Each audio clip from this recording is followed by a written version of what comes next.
हरे कृष्णा। आप सभी का दिन शुभ और मंगलमय हो। ठाकुर जी अपनी कृपा, अपना आशीर्वाद आप पर और आपके पूरे परिवार पर सदैव बनाए रखें। दोस्तों, आज हम सब वैशाख महात्म्य के 24वें अध्याय का श्रवण करेंगे। आप सभी भक्तों का आज की कथा में स्वागत है। श्रुतदेव ने कहा, हे राजन, इस पुण्य तिथियों में से वैशाख मास के शुक्ल पक्ष की द्वादशी तिथि समस्त पापों का नाश करने वाली है। यदि लोग द्वादशी का पालन नहीं करते तो दान, तप, व्रत, धार्मिक अनुष्ठान, यज्ञ तथा कुआं खोदने जैसे सार्वजनिक उपयोगिता के अनुष्ठानों से क्या लाभ। हर के दिन प्रातःकाल पवित्र स्नान करने से वह फल प्राप्त होता है जो ग्रहण के समय गंगा तट पर 1000 गायों का दान करने से प्राप्त होता है। यदि वैशाख मास के शुक्ल पक्ष की द्वादशी तिथि को पका हुआ चावल दान किया जाए तो प्रत्येक चावल का दान 1 करोड़ ब्राह्मणों को भोजन कराने के बराबर पुण्य देता है। जो व्यक्ति 12वें दिन शहद के साथ तिल के बीजों का 1 बर्तन दान करता है वह सभी बंधनों से मुक्त हो जाता है और भगवान विष्णु के लोक में सम्मानित होता है। शुक्ल पक्ष की एकादशी तिथि को भगवान श्री हरि का जागरण करना चाहिए, तब मनुष्य जीवित मुक्त आत्मा बन जाएगा। सभी देवता प्रसन्न होंगे। श्री हरि के दिन प्रातःकाल स्नान करने से वह फल प्राप्त होता है जो करोड़ों चंद्र सूर्य ग्रहणों में तीर्थ स्नान करने से प्राप्त होता है। द्वादशी के दिन तुलसी के कोमल पत्तों से भगवान विष्णु की पूजा करनी चाहिए। ऐसा करने से समस्त कुल का उद्धार हो जाता है और भगवान विष्णु के लोक का स्वामी बन जाता है। तुलसी के फूल और पत्तों से अश्वत्थ वृक्ष की पूजा करनी चाहिए। यदि फूल आदि उपलब्ध न हो तो अन्न के द्वारा मधुसूदन की पूजा करनी चाहिए। जो मनुष्य वैशाख मास के शुक्ल पक्ष की द्वादशी तिथि को दही मिश्रित चावल, जल का 1 घड़ा तथा यथोचित धन दान करता है उसका पुण्य सुनो। मधु अर्थात विष्णु के आदेश से उसे वह पुण्य प्राप्त होता है जो प्रतिवर्ष 1 करोड़ व्यक्तियों को 6 स्वादों वाले स्वादिष्ट व्यंजनों से भोजन कराने वाले को प्राप्त होता है।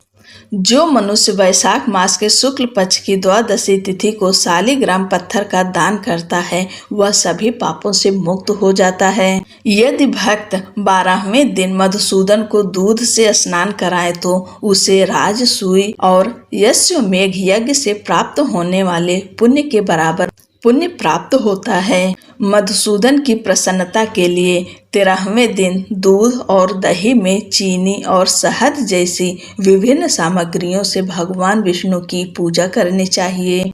इस प्रकार वह गंगा के तट पर उस फल को प्राप्त करता है, इसमें कोई संदेह नहीं है। जो मनुष्य भगवान विष्णु को पंचामृत से स्नान कराता है वह संपूर्ण कुल का उद्धार कर देता है। वह विष्णु लोक में सम्मानित होता है। जो मनुष्य इस दिन सायंकाल में हरि की प्रसन्नता के लिए मीठा पेय अर्पित करता है वह पुराने पापों को उसी प्रकार त्याग देता है जैसे सांप पुरानी केचुली को त्याग देता है। जो व्यक्ति शाम को खीरे का मीठा रस पिलाता है वह कर्मों के बंधन से मुक्त हो जाता है। भक्त को गन्ना, आम का फल और अंगूर देना चाहिए। इससे उसकी 100 पीढ़ियों तक वंश परंपरा में कोई विघ्न नहीं आएगा। जो व्यक्ति 12वें दिन शाम को सुगंधित द्रव्य और उबटन लगाता है वह समस्त बाह्य आक्रमणों से मुक्त हो जाता है, इसमें कोई संदेह नहीं है। हे श्रेष्ठ राजन, वैशाख मास के शुक्ल पक्ष की द्वादशी तिथि को मनुष्य जो भी पुण्य कर्म करता है उसका फल अक्षय होता है। राजन, मैं तुम्हें बताता हूँ कि यह व्रत किस प्रकार प्रचलित हुआ, यह किस प्रकार समस्त पापों का नाश करने वाला है तथा किस प्रकार समस्त मंगलों को देने वाला है। पूर्व काल में कश्मीर देश में देवव्रत नाम का एक ब्राह्मण रहता था। उसकी एक बहुत ही सुंदर पुत्री थी जिसका नाम मालिनी था। उसने उसका विवाह सत्यशील नामक बुद्धिमान श्रेष्ठ ब्राह्मण से कर दिया। बुद्धिमान ब्राह्मण उससे विवाह करके अपने देश यमन चला गया। यद्यपि वह सुंदरता और यौवन से भरपूर थी, फिर भी वह उस पर अधिक मोहित नहीं हुआ। वह उसके प्रति हमेशा क्रूर रहता था और उससे घृणा करता था। ही राजन, उसका पति उसके अलावा किसी से घृणा नहीं करता था। वह उससे क्रोधित हो गई और उसे जीतने के लिए उत्सुक हो गई। हे राजन, युवती ने उन स्त्रियों से पूछा जिनके पतियों ने पहले ही त्याग दिया था। हे राजन, उन दोनों ने उससे कहा, तुम्हारा पति अवश्य ही तुम्हारे वश में आ जाएगा। पतियों द्वारा त्याग दिए जाने के कारण हम अपमानित हुई हैं। हमारा दृढ़ विश्वास है कि पहले औषधियों आदि के प्रयोग से बहुत से पतियों को वश में किया गया था। तुम आज किसी योगिनी के पास जाओ, वह तुम्हें उत्तम औषधि या औषधि देगी। तुम्हें इसके विपरीत संदेह करने की आवश्यकता नहीं है। तुम्हारा पति दास जैसा व्यवहार करने लगेगा। ही राजन, उनके कहने पर दुष्ट कर्मों वाली स्त्री योगिनी के निवास पर गई और उससे बहुत बड़ी कृपा प्राप्त की। वह जल्दी से अपनी कुटिया में गई जिसमें 100 स्तंभ थे। यह विशाल और बहुत चमकदार थे। यह पर्याप्त रूप से बड़ा था। योगिनी ने खुद को एक लंबे कपड़े से ढक रखा था। उसके उलझे हुए बाल बहुत लंबे थे। वह बहुत तेजस्वी थी। उसकी सेवा करने वाले बहुत से लोग थे। उसने धीरे से उनकी ओर देखा। हाथ में माला लेकर वह जप में लीन थी। ब्राह्मण स्त्री के अनुरोध पर योगिनी ने उसे एक जादुई मंत्र दिया जो उत्तेजित कर सकता था, जो आत्मविश्वास पैदा कर सकता था और जो किसी को भी जीत सकता था।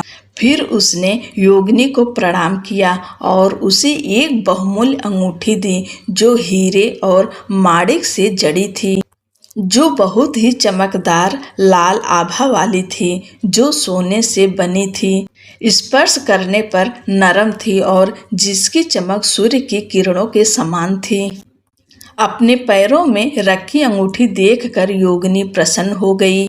वह समझ गई कि उसके पति की उपेक्षा के कारण उसके हृदय में क्या प्रतिक्रिया हो रही है। ही राजन, अपने कल्याण में लीन तपस्वी स्त्री ने उस ब्राह्मण स्त्री से कहा, यह चूर्ण तथा ताबीज सभी जीवों को मोहित करने के लिए पर्याप्त शक्तिशाली है। चूर्ण अपने पति को दे दो तथा ताबीज अपने गले में पहन लो। तुम्हारे पति को जीता जा सकता है। वे किसी अन्य सुंदर स्त्री के पास नहीं जाएगा। वे तुम्हें अप्रिय बात नहीं कहेंगे, भले ही तुम बुरा व्यवहार करो। वह चूर्ण और ताबीज लेकर अपने पति के घर वापस आई। संध्या के समय उसने अपने पति को दूध में चूर्ण मिलाकर पिलाया। ताबीज उसके गले में बांध दिया गया।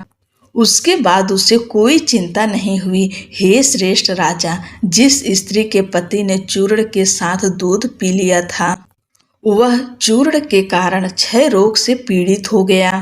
वह दिन प्रतिदिन थकता और क्षीण होता गया। भयानक रूप से सड़ते घावों में कीड़े और कीटाणु बहुत बढ़ गए। कुछ ही दिनों में पति की हालत बहुत खराब हो गई, परंतु वह अपने दुष्कर्मों और विभिन्न पुरुषों के साथ संबंध बनाने में अपनी इच्छा अनुसार रहती थी, जिसका स्वाभाविक तेज नष्ट हो गया था और जिसकी इंद्रियां विकृत हो गई थी। वह पति दिन रात विलाप करता रहा। उसने उससे कहा, हे सुहागिन, मैं तुम्हारा दास हूँ। मैं तुम्हारी शरण में आता हूँ, मुझे बचाओ। मैं किसी अन्य स्त्री की कामना नहीं करता। हे राजन, उसकी दुर्दशा को जानकर वह भयभीत हो गई। वह चाहती थी कि उसका पति जीवित रहे, इसलिए नहीं कि वह उसका कल्याण चाहती थी, बल्कि इसलिए कि वह उसे अपना आभूषण बनाना चाहती थी। वह तुरंत योगिनी के पास गई और उसे सारी बात बताई। जलन को शांत करने के लिए उसे दूसरी दवा दी गई। दवा दिए जाने पर पति को तुरंत राहत मिली और उसका स्वास्थ्य सामान्य हो गया। उसका प्रेमी घर के किसी जरूरी काम के बहाने घर में ही रुका रहता था। उसके सभी जाति धर्म के प्रेमी घर में ही रहते थे। पति कुछ भी कहने में असमर्थ था। फिर भी उसके दुष्कर्मों से उत्पन्न पाप ने उसके शरीर में कीटाणु उत्पन्न कर दिए। उन्होंने उसकी हड्डियों को छेद दिया। वे काल अर्थात संहारक और यम अर्थात नियंत्रणकर्ता के समान थे। उन्होंने नाक, जीभ और कान सभी में छेद कर दिए। उंगलियां फट गई, वह लंगड़ी हो गई और अंततः उसकी मृत्यु हो गई। उसे नरकी यातनाएं मिली। उसे 1,50,000 वर्षों तक तांबे के बर्तन में भूनकर उबाला गया। फिर वह एक कुतिया के रूप में 100 बार पुनर्जन्म लेती रही। उसमें हमेशा कोई न कोई कमी रहती थी, जैसे नाक कटी हुई या कान फटे हुए। उसके सिर में हमेशा कीड़े लगे रहते थे। कभी कभी पूंछ कट जाती थी या पैर टूट जाता था। उसे हर घर में कोड़े मारे जाते थे। तत्पश्चात वह 100 वीर देश में पद्यबंधु ब्राह्मण की दासी के घर कुतिया के रूप में जन्मी। इस जन्म में भी उसे अनेक दुख भोगने पड़े।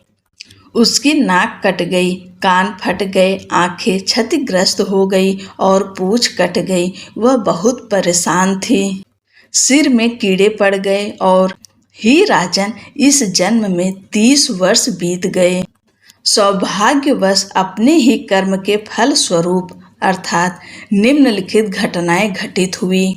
वैशाख मास के शुक्ल पक्ष की द्वादशी तिथि को जब सूर्य मेष राशि में था, पद्यबंधु के पुत्र ने नदी में स्नान किया और वस्त्र भीगकर शारीरिक और मानसिक पवित्रता के साथ घर लौटे। उन्होंने तुलसी के पौधों के लिए बनाए गए मंच के पास जाकर अपने पैर धोए।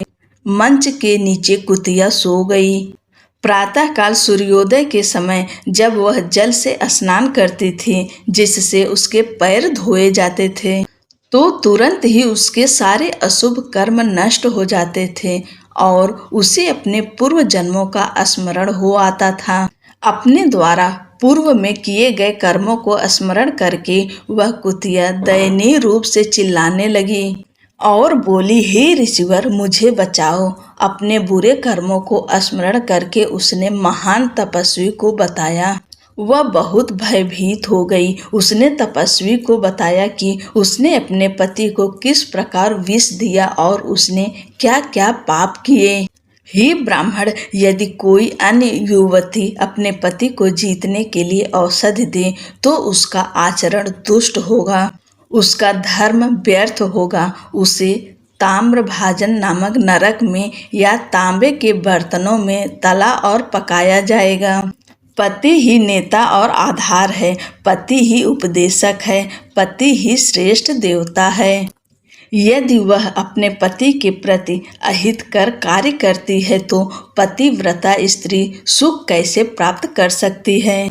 वह निम्न पशुओं में 100 बार जन्म लेगी। वह सैकड़ों बार और करोड़ों बार कीड़े के रूप में जन्म लेगी। इसलिए हे ब्राह्मण, स्त्रियों को अपने पति की आज्ञा का पालन करना चाहिए।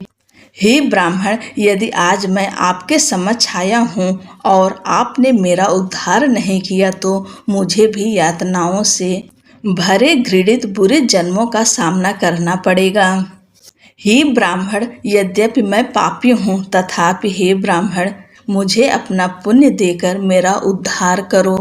तुमने वैशाख मास की शुक्ल पक्ष की द्वादशी तिथि को अनेक पुण्य कर्म किए हैं। तुमने स्नान, दान तथा विद्वानों को चावल खिलाकर अपने पुण्य बढ़ाए हैं। यद्यपि मैं पापी हूँ हे ब्राह्मण, इससे मुझे मुक्ति मिलेगी। हे ब्राह्मण, जो व्यक्ति उस दिन अपने घर में भी पवित्र स्नान करता है उसे निसंदेह सभी तीर्थों का फल मिलता है। द्वादशी तिथि को किए गए तप, दान, होम, देव पूजा तथा अन्य पवित्र अनुष्ठानों का अक्षय फल मिलता है। यदि तुम्हें ऐसा कोई लाभ हो तो उसे मुझे दे दो। द्वादशी के दिन व्रत और 13वें दिन पारण करने से जो पुण्य प्राप्त होता है उसे मुझे दे दीजिए। इससे मुझे मोक्ष की प्राप्ति होगी। हे महाभाग्यवान, मुझ अभागिन पर दया करो। तुम दीन दुखियों के प्रति सहानुभूति रखते हो। जनार्दन दीनों के स्वामी हैं, वे जगत के स्वामी हैं, वे तुम्हारे स्वामी हैं। उनके सभी लोग उनके समान हैं। जैसा राजा होता है वैसी ही प्रजा होती है। हे यमलोक या नरक के नाश करने वाले, मेरी रक्षा करो, मैं अत्यंत दुखी हूँ। मैं आपके द्वार पर रहने वाली एक दयनीय कुतिया हूँ। हे ऋषि, मुझ अभागिन की रक्षा करो। यह शुभ तिथि 1000 ब्राह्मणों की हत्या, 1000 गौ हत्या और करोड़ों निषिद्ध स्त्रियों के साथ गलत व्यवहार के पापों को जला देती है। हे महामुनि, इस तिथि पर किए गए आपके कर्मों से जो महान पुण्य आपने कमाया है उसे मुझे दो। मुझे उठाओ, मैं पीड़ा में हूँ। हे प्रभु, मेरी रक्षा करो। अतः मैं आपको प्रणाम करती हूँ। हे ब्राह्मण, हे श्रेष्ठ ब्राह्मण, आपको नमस्कार है। कुतिया के ये वचन सुनकर ऋषि पुत्र ने उससे कहा, हे कुतिया, सभी प्राणी अपने अपने कर्मों के कारण ही सुख दुख भोगते हैं। अतः तू जो तुच्छ प्राणी है अब क्या कर सकती है। तेरे पाप कर्म के कारण ही तेरे ब्राह्मण पति को ताबीज, चूर्ण आदि से वश में किया गया है। अच्छे लोगों के प्रति किया गया पाप स्वयं को दुख पहुंचाता है। माननीय और अच्छे लोगों के प्रति किया गया पुण्य कर्म दुख का नाश करता है। यदि ये दोनों ही पापियों के पक्ष में या विरुद्ध किए जाएं तो वे केवल पाप और दुख ही उत्पन्न करेंगे। जैसे सर्प को मीठा दूध पिलाने से उसका विषैला स्वाद बढ़ जाता है। जब ऋषि पुत्र ने ऐसा कहा तो कुतिया बहुत दुखी हो गई। वह जोर से कराह उठी और अपने पिता के सामने एक बार फिर चिल्लाते हुए बोली, हे पद्य बंधु, जो कुतिया आपके द्वार पर रहती है, जो प्रतिदिन आपका जूठा खाती है, उससे बचाइए, मुझे बचाइए। वेदों के ज्ञाता लोगों का ऐसा मत है कि ऐसे लोगों को एक सज्जन गृहस्थ द्वारा उद्धार और ऊपर उठाना चाहिए, जिनका पालन पोषण और भरण पोषण उसी को करना चाहिए। चांडाल, कौवे और कुत्ते सदैव दया के पात्र हैं। वे प्रतिदिन हवन में भाग लेते हैं। यदि वह ऐसे व्यक्ति का उद्धार नहीं करता जिसका पालन पोषण करना चाहिए, विशेषकर जब वह दुर्बल हो, रोग आदि से पीड़ित हो, तो वह नीचे गिर जाएगा, इसमें कोई संदेह नहीं है। ऐसा वेदों के जानकारों का मत है। जगत के रचयिता हरि ने एक और रचयिता अर्थात ब्रह्मा को उत्पन्न किया और स्वयं उसकी रक्षा करते हैं। इसी प्रकार जो लोग स्वयं की सेवा करते हैं, जिन्हें पत्नी आदि कहते हैं, उनकी रक्षा शक्तिशाली व्यक्तियों द्वारा की जानी चाहिए। हरि की आज्ञा है कि आश्रितों की रक्षा की जानी चाहिए।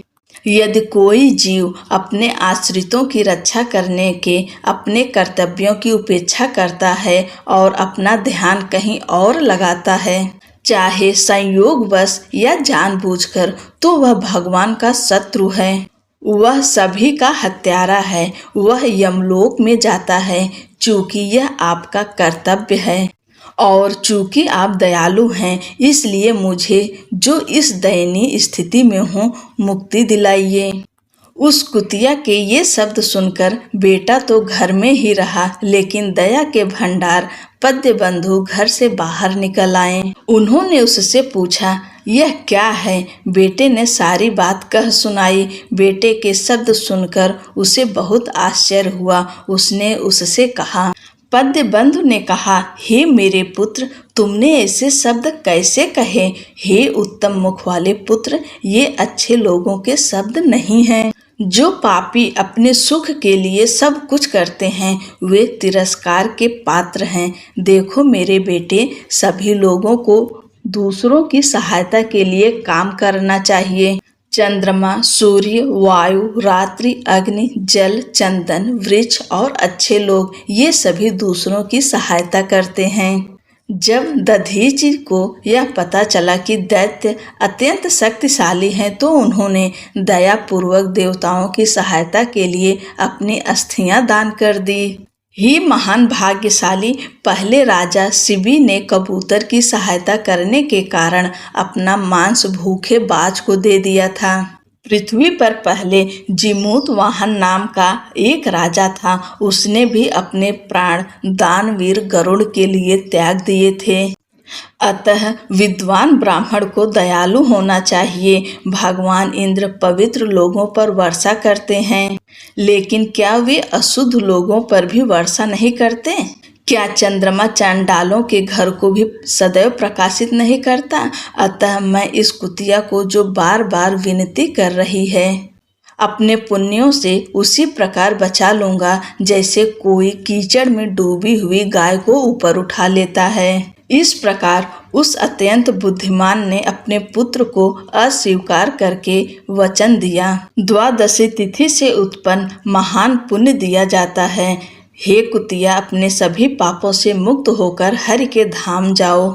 यह कहते ही उसने अचानक अपना पुराना घिसा पिटा शरीर त्याग दिया।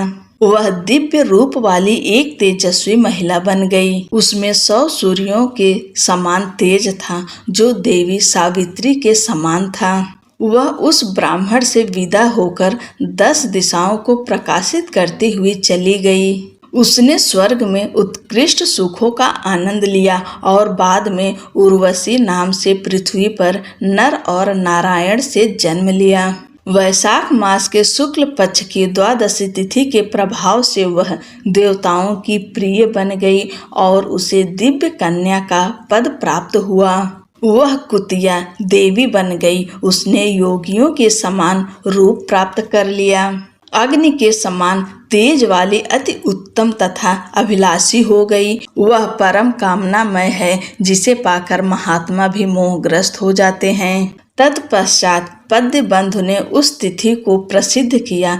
वह तिथि जो पुण्य को बढ़ाने वाली है और जो भगवान विष्णु को बहुत प्रिय है, वह 1 करोड़ चंद्र और सूर्य ग्रहणों से भी श्रेष्ठ है। वह सभी पुण्यों से भी अधिक पुण्यदायी है। वह सभी यज्ञों से भी बढ़कर है। ऐसी तिथि को उस ब्राह्मण ने तीनों लोकों में प्रसिद्ध कर दिया। बोलो लक्ष्मी नारायण की जय। दोस्तों, आज की कथा यहीं पर समाप्त होती है। आगे की कथा अगले की वीडियो में हम सुनाएंगे। तब तक के लिए जय श्री कृष्णा, राधे राधे।